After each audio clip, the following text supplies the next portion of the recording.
you should be angry at men for being so mediocre en masse that it's challenging to find one that can meet you at a standard of companionship and affection that you can't give yourself. What's good, you guys, and welcome on another episode. If you are joining for the very first time, thank you so much for being here today. There is this creator on TikTok that has been getting dragged since 14th of February because of a video resurfacing back on TikTok. I think this was an episode on our podcast like 3 years ago. Then someone brought it back to TikTok on the 14th of February, and what people have been having to say about this clip has been sparking a lot of back and forth conversation.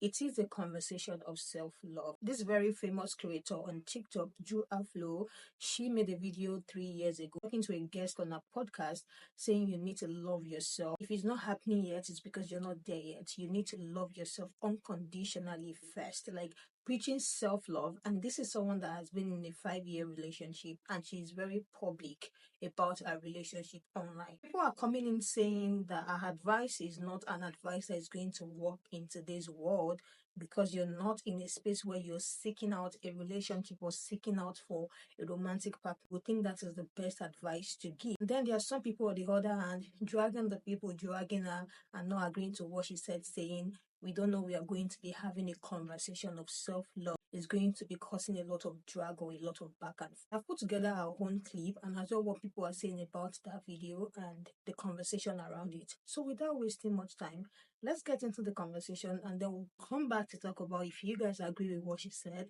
or not. If it's not happening yet, you're not there yet. When in your self-love journey, because no one's ever going to love you more than you love yourself. So you have to love yourself unconditionally. And then when you meet the right person, you're not going to seek them out for that kind of love because you're going to already have it. Respectfully, this advice is ass. And if I were your friend, we would have a very tough conversation following said advice, if you even want to call it that. And I'm not coming at Drew directly because she isn't the first person to give this terrible advice. I'm more so frustrated at the advice in and of itself. Those of y'all who hop into a relationship and begin preaching self-love to your single friends as if that's the reason why the sole reason why they're so single. Because by your logic, everyone who has found their person has high self-love and high self-esteem and has had it since day one. Can we please be for real? Can we please be for real? By this logic, everyone who has met their right person met them when they were at the highest point of their self-love and self-esteem. When in reality, sometimes it takes meeting and being with said person and them seeing you for you to see yourself in a better way as well. Y'all be saying this as if it is a requirement to turn in your self-love and self-esteem, and if it's at a certain level, then you get your person. As if luck and chance aren't the main players in how we tend to find our person. A lot of people who found their right person weren't right when they found them. What about them? A lot of people who found their person had to grow and evolve in being with said person, and it took being with said person for them to grow and evolve with. What about them? So they get to be an anomaly, but I gotta love myself more. Do you see what I'm saying? Because a person's relationship status is not indicative of their self-love. There are plenty of people who are partnered and their self-love is in the garbage, so please save it. Save it. I don't know why y'all get so weird with people who are single on Valentine's Day. Why y'all aren't okay with people who are having a hard time with it, just having a hard time with it. Why do you feel the need to want to encourage or advise and try to take them out of that emotion? What is wrong with just sitting with them while they're in it? I've been single for the last 8 Valentine's Day. I am Galentine's and solo Valentine's out, babes. I've done it all. I'm good. I get it. And to expect for this to replace the romantic aspect while you have said romantic aspect.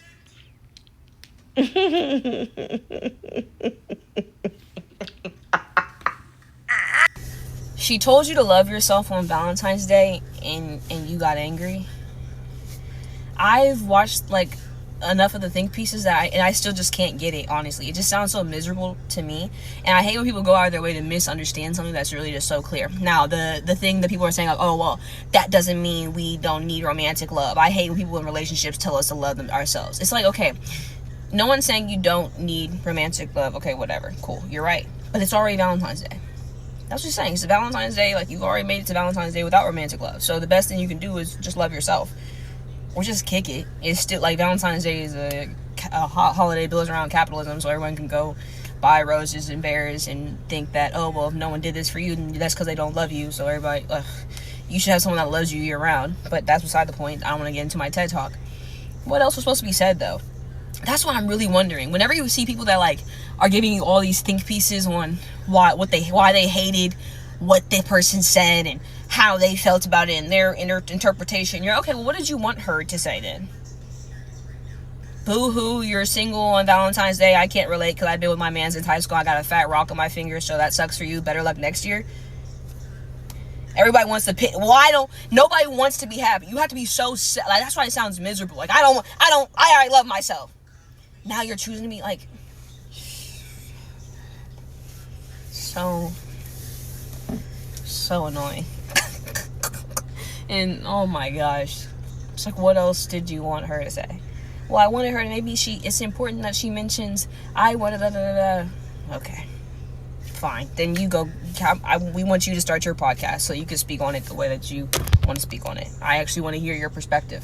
Thank you. You should be angry at men for being so mediocre en masse that it's challenging to find one that can meet you at a standard of companionship and affection that you can't give yourself. Do you know what I mean? That can exceed that. Do you know what I mean?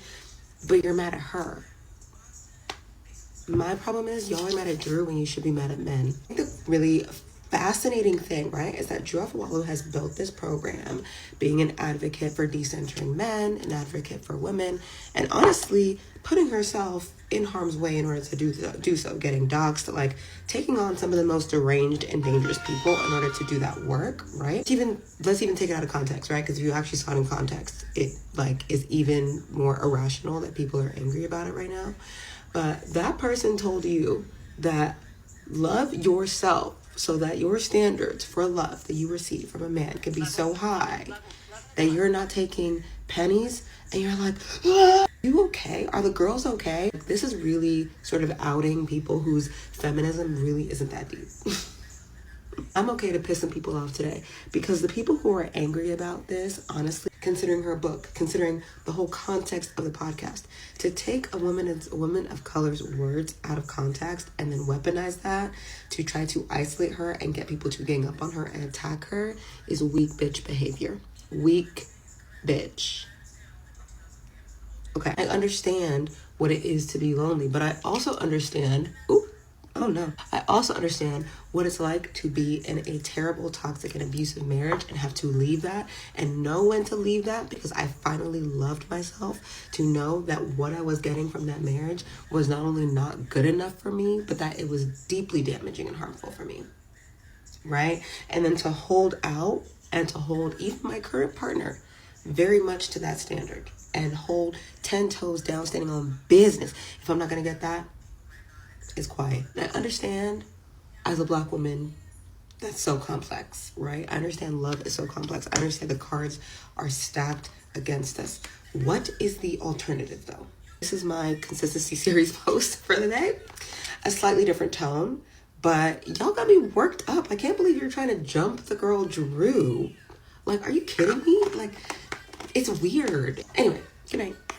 This is going to be my last video about the whole love yourself conversation, but I feel like a lot of people are being disingenuous about why the advice is not taken well, and it's really annoying me. Let's be for real here, right? I would say maybe 10, 15 years ago, the focus on yourself, love yourself, just, heal or find fulfillment in other platonic spaces, that advice didn't sting as bad then because the world and the country that we lived in was significantly different. It was still bad. But my point is, we are seeing a loneliness epidemic and a spike in isolation because now we have so many systemic factors compounding to create the perfect storm of people not knowing how to communicate, not knowing how to connect with others and the world outside of them, devaluing human life. And I'm not going to blame it completely on social media, but I do think it plays a big part in how we've gotten here. I say all this to say, being single is not a disease, it's not an affliction, but I do think this advice didn't get such an inflammatory response before because there was still hope that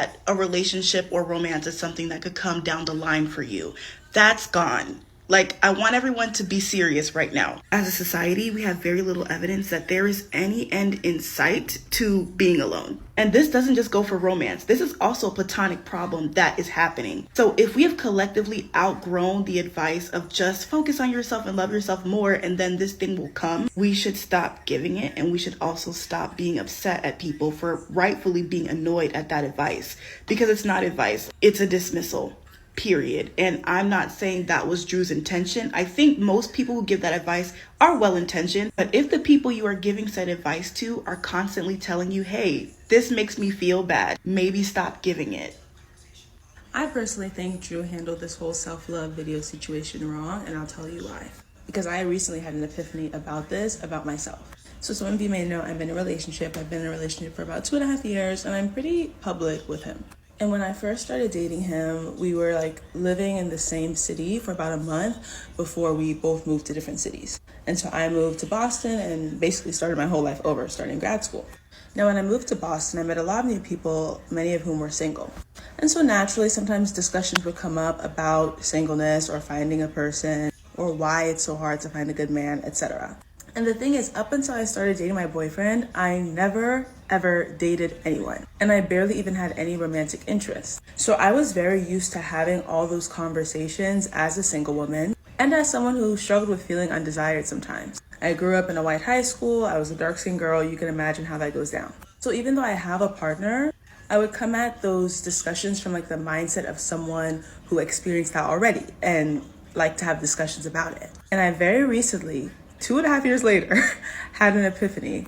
And that's the fact that even though I still see myself in that place and feel like I have a lot of things to add to a discussion about that because of my experience for so many years, most people now just see me in a happy relationship. They don't see me as the girl who felt undesired. They don't see me as the girl who was single when all her friends had people. And so I am not the right messenger for a lot of these discussions, even if what I'm saying is correct. Now, I understand all the details. Okay, it was an old video of Drew saying the stuff about the self-love and it was reposted, blah, blah, blah. And that's fine. And I understand that when people are attacking you on the internet, it's natural to get a little defensive. But I think regardless of whether what Drew was saying is right or wrong, I think sometimes as people in happy relationships, we have to realize that we are not the best messenger for single people, no matter what we've been through to get to the point of being in a happy relationship. And I'm not saying we don't have things to add to the conversation. If a conversation comes up, I'll still share my opinion. But I'm just always cognizant now of the fact that people might not accept it well, and that's totally okay. Now, my thing is, Drew, Pookie, why are you mad that the girls are telling you, shut the hell up, bitch? You got a ring. You got the nigga. We don't want to hear from your happy ass. You're happy. We love you and that fine big boy that you got for a man. That was just my, interpretation of what the girls are saying. You know what I'm saying? Like, when you're in a relationship, actually, scratch that. It's not even about being in a relationship. When you're in a situation, be mindful of the advice you give to somebody in a different situation, right? Imagine me in a good, wholesome job, right? I'm talking about 401k, whatever that is, pensions and PTOs and all the good things that come with corporate, right? And my best bitch just lost her job and she's like, bro, I just, I really want to get a good job like you. And I go, you know what you need to focus on? You really need to focus on going to that church and getting right with the Lord. I love God. I'm blessed abundantly.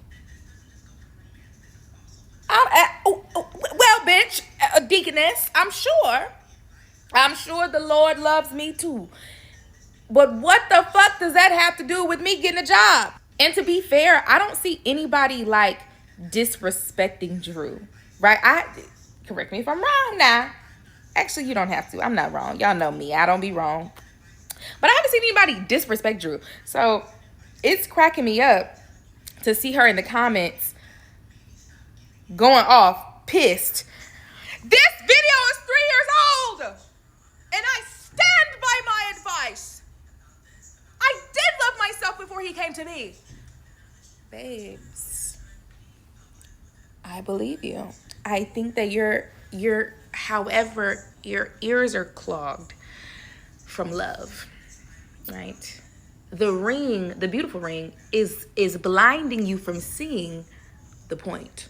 Don't nobody want to hear from a happy bitch. And I don't mean to call you no bitch like you're a bitch. I mean to call you like bitch, you know? Because some people get all up in arms for that word. So let me make sure I put my disclaimers on it. The advice was technically good because it was easy advice. It was like, duh. You know, that's like somebody asking you, oh my gosh, how do I get rid of like acne? And they go, have you ever tried face wash? Well, you know what I'm saying? Like, yeah, loving yourself is just, it's not even relationship advice, it's life advice, right? So it's like, well, loving yourself is not going to magically produce a nigga on that front doorstep. You know what I'm saying? And this is why I always say that we should probably not really be giving relationship advice online, because you're probably going to be wrong in some way or another, because everybody's life is so different. Love life is so different. What I like, you don't like. What I expect, you don't expect. It's all about reading the room. It's all about talking sideways, not down. Here's what you could have said that would not have ruffled any feathers. Listen up, Pookie. Everybody's gonna say love yourself, right? And while that's important, and I implore you to focus on that self-love and always make sure you're putting yourself first, you need to make sure you're a bad bitch, right? You need to make sure you're always ready for the nigga when he walks up. You can't say nigga though. When you look good, you feel good. Put yourself in situations where you can meet a nigga. You can't be at home all the goddamn time expecting for a nigga to be dropped off at your doorstep like a damn stork. That ain't how it go. Go out, have some fun, right? And try not to put finding a man at the forefront, because then you'll just grab a hold of any nigga. You know what I'm saying? Make sure you're pleasant to be around. You're a delight. You're a sexy thing, right? Go out, have some fun, and you'll find a man, and make sure you have good standards, because you don't want to hold on to everything and drop him if he ain't right, sister. And I guarantee you at some point one of them will stick. Now see, if you would have said that, no. What do you guys think about Drew's advice to the guest on our podcast, saying you have to love yourself? If it's not happening yet, you're not there yet. You know, you have to love yourself unconditionally so that when you get into a relationship, you don't seek that out from your partner. Like I said in the intro, there are some people who do not agree with people coming at us saying we don't even know we're going to be having a conversation of self love like this in 2025. But still, I want to hear what you guys think. Do you think that advice is sus, or do you think it is the right advice? I saw so many people with the point that, yeah, it's a very good advice, but this is an advice that will have worked maybe a few years back, not in the world today, because it's almost like relationship these days is crazy. And it's the media. People have different things that they are going through or different events that has happened in their life, which will automatically affect the way they view situations, especially when it comes to relationship, because relationships are always different for every single person. So let me hear what you guys think about the advice she gave, and what you think about what people are saying about her advice as well. This person said, it is okay to yearn for romantic love. We should love ourselves enough that we live when it doesn't suit us anymore. But companionship is nice, and it is okay to think that it is nice. Another person said, dating has mutated into something so nasty that people who have been in relationships for years won't comprehend because they haven't had to live it. And like I said, she has been in a 5-year relationship. That's as well. People are holding that as well as a point as to the reason why she might be very comfortable to give that advice, because you've been with a man for 5 years, you're public with it. Like, people see the relationship, a very good relationship online. So what do you mean you're giving the advice? Like, that advice is not it. Another person said, I don't think the issue is with the messenger, which means the issue is not with Drew, it is with the message. Self love is not a prerequisite to finding a romantic partner. If anything, it actually makes it harder because of one's standard. I cannot agree with this. This person said self love and romantic love is different, so I think you need both. How can you love someone right if you don't love yourself? All she did was explain how she got him, which was by loving herself enough to not settle for anyone. And this is the reason why I said experiences are different, and that can actually like dictate how you're going to give advice. And this is the reason why I think people are not supposed to be hard on her. Of course, you will keep finding bullshit if you don't fuck with you in the first place. And I'm a certified lifetime single. So if I can hear what she was saying, why can't you all? It's dogs with Hola, unfortunately. You all are probably guilty of what she's telling folks not to do. Let me hear what you guys think about all of this conversation of self-love. Like, I think she is a very famous, successful influencer on TikTok. Maybe the person that brought back that clip on TikTok actually has a bad intention and wants people to drag her, because this is not even a recent clip. This is a clip from 3 years ago. Let me hear what you guys think in the comment section. Let's continue this conversation there. I will see you guys in the next one.